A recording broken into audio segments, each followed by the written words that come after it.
Magandang hapon mga kasamsaka. Ito na naman ang iyong kusinerong Moreno, Juren Colmo, para handugan kayo ng mga panibagong content. At ngayon, ihahandog ko sa inyo ang aming kamatisan and tuklasin natin ang mundo ng paggugulayan. Tara na!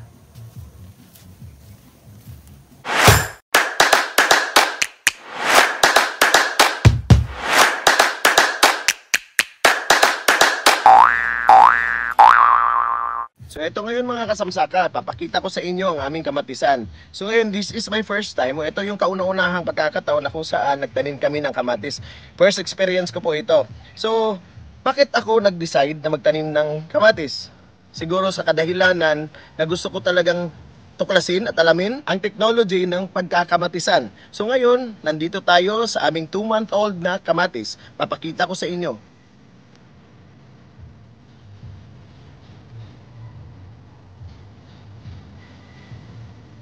So mga kasamsaka, ito ngayon ang aming 2-month-old na kamatis na kung saan makikita natin na ito'y namumulaklak na at hitik ito sa dahon. So mga kaibigan, siguro nasa mga 1 month and a half na lang, pwede na nating mag-harvest ng ating kamatis. So ngayon, ito yung first time ko na kung saan nainganyo din ako magtanim ng kamatis sa kadahilanan na in demand din ito sa market. So ito yung isa sa mga hinahanap ng ating mga consumers.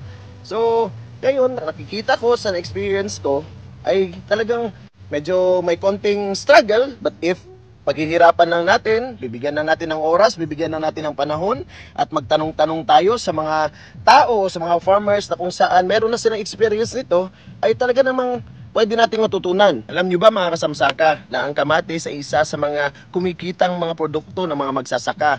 Sa tamang panahon lang, pwede tayong kumita at pwede tayong magkaroon ng malaking income dahil sa pagkakamatisan.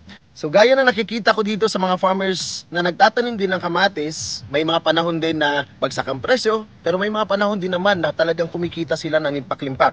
So etong kamatisan ko ay nasa mga 4,000 hills o 4,000 seeds ang aking itinanim. Ito ay medyo marami-rami na din at sana ito ay magbigay sa atin ng medyo kaginhawaan o magbigay sa atin ng kita. So ngayon mga kaibigan o mga kasamsaka, gusto ko sa inyong ipresenta na pag-aralan natin sabay-sabay nating pag-aralan ang pagtatanim ng kamatis. Kung naaalala ninyo mga kaibigan na meron kami isang farmer na i-feature namin dito sa aming vlog na kung saan nagbigay din sa akin ng inspirasyon. So ngayon siya yung nagbigay sa akin ng tulong din na paano aralin, paano alamin ang teknolohiya ng pagtatanim ng kamatis. So, nung naumpisan ko ito, ay nag-start kami na magpunla ng mga 2,000 seedlings. Pero nakita ko, so ipapakita ko sa inyo mamaya yung aming 3-month-old na kamatis na ngayon ay namumunga na siya, meron na siyang bunga, and probably mga next month, pwede na kaming mag-harvest. So, ito'y sinundan ko ng nasa mga 2,000 pa na seedlings. So, ang ginawa namin is nilagay namin sa seedling tray para mas madali. So, yung ginagamit namin before na pagpunla sa traditional pamamaraan ay binago namin. Ang ginamit namin ngayon ay seedling tray na kung saan nasa mga 1 month and a half lang ay talagang nakikita na natin ang progresibong paglaki ng ating kamatis.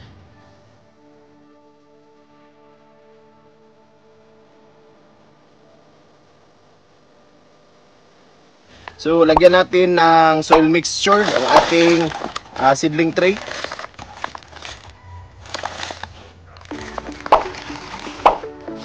So, make sure lang na puno natin ang bawat butas ng ating seedling tray. And then, gagawin natin, walang tayo ng kahoy o anumang stick para pa-flatten o ipa-flat lang natin ang ating tray. Yung mga excess natin na mga soil ay ihulog lang natin.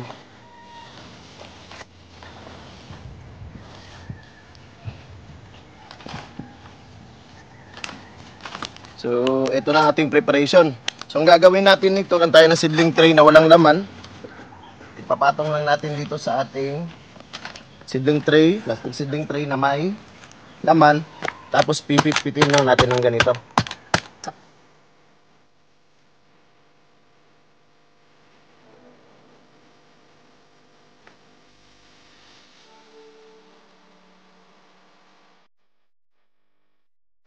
ito na yung resulta na kung saan nagkakaroon na tayo ng maliliit ulit na butas. Ito. Ang purpose nito para mas madali nating mailagay ang ating mga seeds sa bawat butas. So ito ang gagawin natin.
Bago ako nagtanim ng kamatis, ano ba ang mga unang hakbang na aking ginawa? So, ang una kong ginawa ay nag-research muna ako. Nanood ako ng YouTube, nagbasa ako, and ang pinakamahalagang ginawa ko ay nagtanong ako sa mga eksperyensadong mga magsasaka. So, nagpapasalamat din ako dahil merong maraming mga magsasaka dito sa amin na handang tumulong. Binigyan nila ako ng mga tips, binigyan nila ako ng mga bagay-bagay na kung saan para mas lumawak pa ang aking kaalaman sa pagtatanim ng kamatis. So, ano ba ang mga tips na kanilang binigay at ang aking natutunan? Una, maglaan ng panahon. Pangalawa, maglaan ng kapital o pera. Pangatlo, dapat may TLC, tender loving care. Sa kadahilanan na ang kamatis ay isa sa mga sensitibong halaman, kailangan talaga ito paglaanan ng panahon. Kailangan tingnan, kailangan suriin, at kailangan tuklasin kung ano yung mga pangangailangan nito. Pangalawa ay ang pera. Kailangan natin ng chemicals, kailangan natin ng abono, at kailangan natin ng tao. Pangatlo, tender loving care. Pag sinabi nating TLC, kailangan nito ng suwabing pagmamahal, pag-aalaga, at pag-aaruga. So ano ba ang mga abono na aking ginagamit? So gumamit ako ng urea, gumamit ako ng amusol, gumamit din ako ng Yara Winner, Yara Mila, at gumamit din ako ng DAP. At dumako naman tayo sa pag-aalaga ng dahon at bunga natin. So ano bang ginagamit ko ng mga chemicals? Gumagamit ako ng mga insecticides, gumagamit ako ng mga pesticides, gumagamit din ako ng fungicide. So ano ba ang presyuhan ng merkado natin ngayon? Alam nyo ba, last month ang presyo ng ating kamatis per crate ay nasa 250. Pero ngayon, as of October, nasa 1,000 per crate. Yun nga ang sabi ng ibang magsasaka dito. Parang naka-jackpot daw tayo. Sana nga makahabol tayo at makaabot tayo sa mahal na presyo para naman makabawi tayo sa ating mga gastos. Then yun lang naman talaga ang sekreto ng pagtatanim. Sa pagtatanim, sortehan lang talaga. Pag tumaas ang demand at mababa ang supply, talagang mahal yan. Pero pag marami ang supply at mababa ang demand, bagsak presyo yan. So sana nga makahabol tayo and then magkaroon tayo ng magandang resulta ng ating pagtatanim ng ating kamatis at maging produktibo ito at kumita tayo.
A few moments later. Ito kami ngayon, basang-basa sa ulan. Kasi nag-shooting kami sa aming kamatisan at ito ang ending, basang-basa kami. So tayo na nasa gitna ng ating talungan at pauwi na tayo sana, kaya nga lang naabutan tayo ng ulan. So, ito, medyo maputik. Nakapaa lang kami. Ayan, nakapaa. Kasi nga umuulan na dito at saka umaambon. Hindi talaga umaambon. Talagang nagpa-fog na dito. Ito na yung area natin pag umuulan, pag hapon. Talagang natatabunan na tayo ng parang farm full of clouds. Ayan. So ito yung nagpa-fog talaga dito pag ganitong mga panahon. So ayan, nasa gitna tayo ng ating talungan at nasa gitna tayo ng ating atsalan. So kanina kasi andun kami galing sa Kamatisan para mag-shooting, para mabigyan namin kayo ng mga panibagong kaalaman sa pagtatanim at tuklasin ang mga pamamaraan ng agrikultura. So para sa inyong lahat ito. So ngayon, uuwi kaming basang-basa sa ulan. Ages na ages lang. Ayan na yung bahay natin, ayan na yung bahay kubo natin. So talagang umuulan. At napaka-putik. Ayan, napaka-putik ng ating dinadaanan. Ayan, oh, ayan, tsaka nakapaan na lang kami. Ako, ayan, para naman di tayo ma-slide. So ito na, napuwi na tayo. Ayun. Sana hindi tayo ma-slide. Ayun na. So swerte tayo kasi nag-shooting tayo at the same time nag-abono tayo. And after natin nag-abono, ito na naman, binigyan tayo ng another blessings from heaven. Ang matinding ulan, hindi naman matinding ulan, yung katamtaman na ulan, para naman matunaw ang ating mga abono at kainin ng ating mga pananim na kamatis. So nag-harvest din kami kasi ngayon ng ng talong. Ayan na, yan yung harvest natin. Ayan, tapos na sila. Then pinalinisan ko ito dito. Ayan yung bahay kubo natin. So talagang nagpa-fog ngayon at saka umuulan. First time kong maligo ulit for how many years of my existence in this world. Talagang ngayon ako nakaligo ulit. Ayan. Tingnan nyo kung gaano kalamig dito. Hindi ko alam kung nakikita ninyo. Talagang umuusok yung aking bunganga. So, etong sitwasyon namin mga kaibigan, pag magsasaka ka, talagang hindi ka pipili ng panahon. So, galing kami doon kanina, nag-shooting kami sa ating Kamatisan. And then, after that, nag-abono tayo. And napakaswerte natin kasi binigyan tayo ng another blessings from heaven. Kasi umulan. So talagang matutunaw ang ating abono ngayon at talagang sisipsipin ang ating mga halaman. So we must be thankful kasi binibigyan talaga tayo ng rason para ipagpatuloy natin ang ating mga adhikain at mga pangarap sa ating pagpa-farm. So maraming salamat sa inyong lahat. Ito inyong Kusinerong Moreno. And para handugan kayo ng mga bagong videos, mga bagong vlogs, please try to comment below and give me some suggestions para naman magawa natin ng paraan. So, ito yung Kusinerong Moreno, now signing off. So, ito na ngayon, ito na ang sitwasyon ng ating panahon. Ito ang ulat panahon. Talagang nagpa-fog.